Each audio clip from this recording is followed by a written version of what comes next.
Skylab Houston. For the CDR, we have uplinked again the S009 malfunction message that is in the teleprinter now.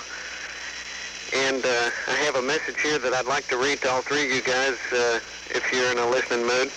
It reads, to the crew of the Skylab space station, Charles Conrad, Joseph Kerwin, Paul White. We sincerely congratulate the courageous crew of the Skylab astronauts on your achievements in conquering outer space. Wishing you successful completion of your program and safe return to our beautiful blue planet Earth. On behalf of the team of Soviet astronauts, signed Vladimir Shuttleoff. That was very nice. We appreciate it very much. Roger, Pete. Thank you much. We'll pass it on. A message was sent up to the crew late yesterday by teleprinter with procedures for leaving the orbital workshop and for entering the command module. Under the title, Going Home, G-O-I-N, Home, this is the message, procedure for leaving OWS. 1, sweep out OWS. 2, turn refrigerator on low. 3, turn out lights. 4, terminate paper delivery, teleprinter paper that is. 5, set air conditioning thermostat. 6, inform any nearby neighbors that you will be gone at least a month. 7, put garbage out and pray for a pickup. 8, pack carefully, be sure to include clean pair of socks. 9, put the cat out. Procedure for entering the CSM. 1, clean feet before entering CSM. 2, sit down and fasten seat belts. 3, adjust rear view mirror.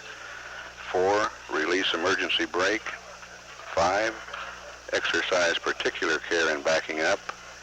And 6, drive carefully and go straight home. We'll stand by now for acquisition at Goldstone and the start of the in-space news conference. You fellows ready to answer a few questions this morning? Yes. Okay, the first one is for Dr. Joe Kerwin, the first medical doctor in space. As far as you can tell now, what effects have you noticed from weightlessness? Does there appear to be a leveling off effect as far as zero-G changes are concerned? Well, right now the score is man 3, space nothing, but it's a little early in the game. There appears to be a leveling off. In fact, there appears to be little or no change in some of our experiments, and there appears to be some change in the others, possibly still continuing. I guess let's wait till we get down and look at the data before we make any rash decisions, but I'm very encouraged. Okay, for Commander Conrad, please give us your assessment of the mission and what you feel have been your most significant accomplishments, especially from a scientific viewpoint.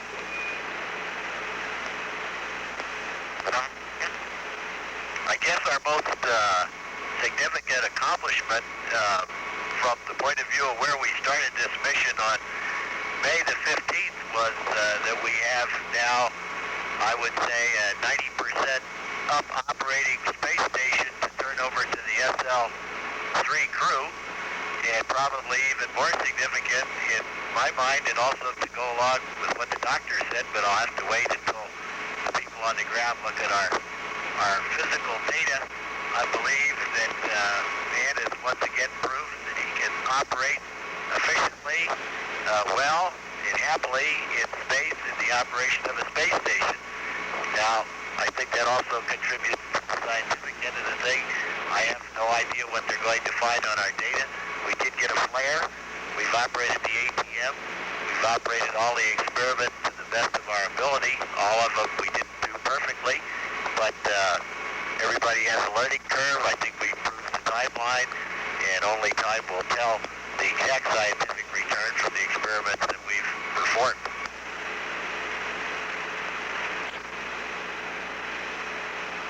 For Commander Conrad, do you notice any difference in your physical condition compared with the end of your previous missions?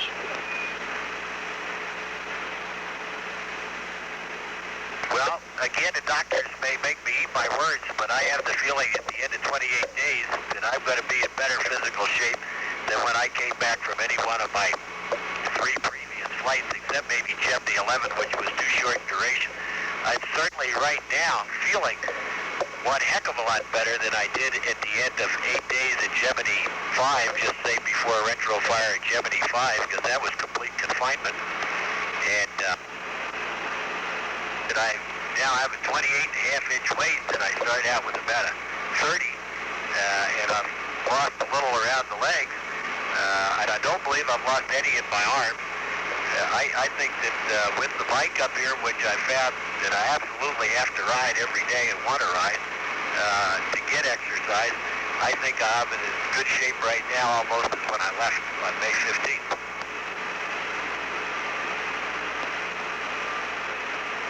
May 25th. For anyone, what is the biggest problem you think that Captain Bean and his crew will face on their 56-day flight?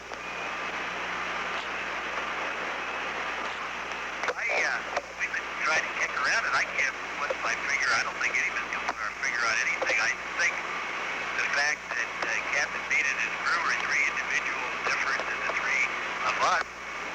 Perhaps what we like they won't like, and perhaps what we dislike they will like. And I would hesitate to make any guesses for Captain Bean on what he's going to like or dislike up here or his crew. Roger. That was the last question. We got about 4 minutes left here. You got any last comments you want to make? Yeah, I'd like to say publicly how much we appreciated the support from the ground, especially with all the last-minute things that were done to put this spacecraft back in shape. All the EVA work, and although we laughed and kidded about banging CBRMs with hammers and so forth, it all worked, and the support from the ground has been fantastic. Second that strongly. What I was going to say was medically and subjectively, what's been such a pleasant big surprise to me is how nice we feel. We're able to get up in the morning, eat breakfast, and do a day's work. I'm tremendously encouraged about the future of long-duration flight for that particular reason. Guess that's it. See you on the ground. Okay, and thanks for the nice words. Skylab Houston, everybody around here has looked at the bird and it looks real good. Your go for SPS2 deorbit and entry. There's an Orion out there that will be talking to you after the blackout, so we'll see you there. Have fun. Roger, roger. We still got about 2 more minutes left here at Vanguard, and I'm standing by. We're worried about this 90 miles perigee we're at right now, or close to. It looks like we're going to run into the ground. It looks so low. Roger. We had a lovely tour down the Andes Mountains there. You know, on launch day, Pete wouldn't let us look out the window, so this is our first look down this low. Raj, I know you guys have been in sunlight for a long time, and you're going to miss darkness by just about 10 minutes, because Fido tells me you're never going to get into it, but you're going to, the place in your landing spot in the Pacific is going to be just after dawn when you splash down. Raj. Ticonderoga standing by for sonic boom now. Skylab Houston through Orion 1. How do you read? Roger, releasing loud and clear, Houston. Everything's okay. We're out of 40,000. Very good, Pete. You're in the groove. And it's reading 2477 minus 2707. Roger. Guidance reports the computer is reading right on for landing. Getting main chutes within the next few seconds. On main chutes now.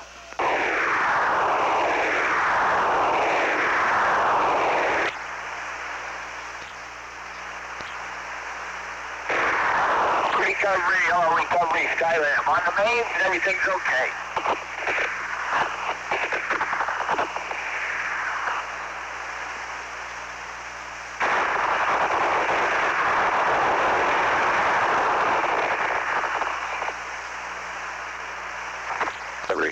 SPOT-C1 mains also.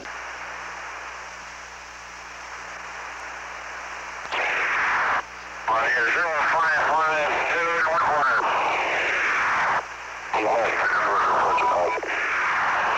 Skylab, this is recovery. How you doing up there, over? Skylab, read you loud and clear. We're 4-0, everything's fine.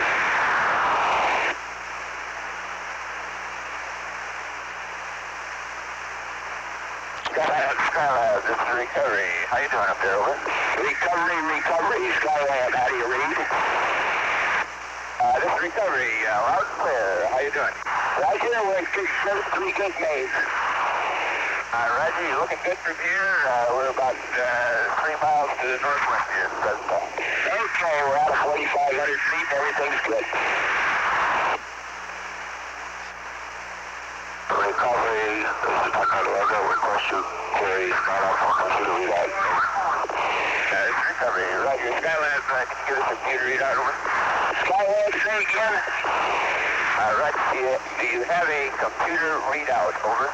Yes, sir. 24.78. 127.06.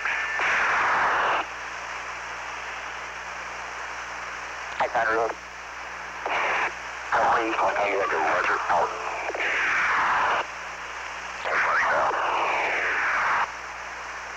Recovery, we have a visual below the overcast, about 100 at 050, 6 miles from Ticonderoga.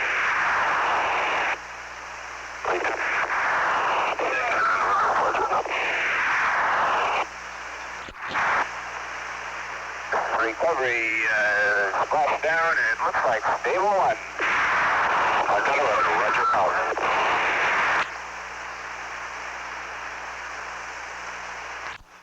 Splash time 13:49:48 Greenwich Mean Time. Hello, recovery, Skylab, do you read? Recovery, read you loud and clear. How's it going? Okay, everybody's in super shape. That's great. Welcome back. Thank you.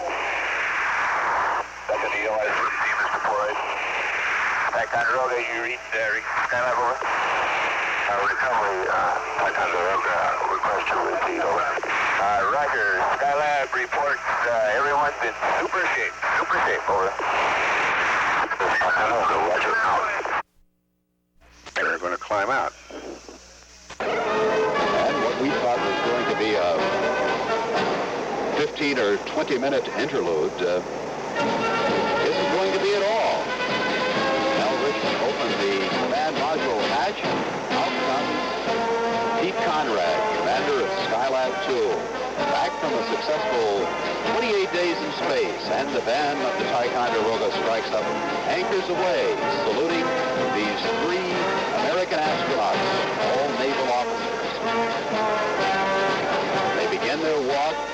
Dr. Kerwin appearing a bit unsteady there. 28 days of weightlessness, back into Earth's gravity under an hour. A bit shaky, but walking under his own power to the Skylab mobile laboratories set up in the hangar bay of the Ticonderoga, where they'll immediately begin what will be 6 hours of medical tests and evaluations for this first day back on Earth. And the beginning of several days of extensive medical evaluations.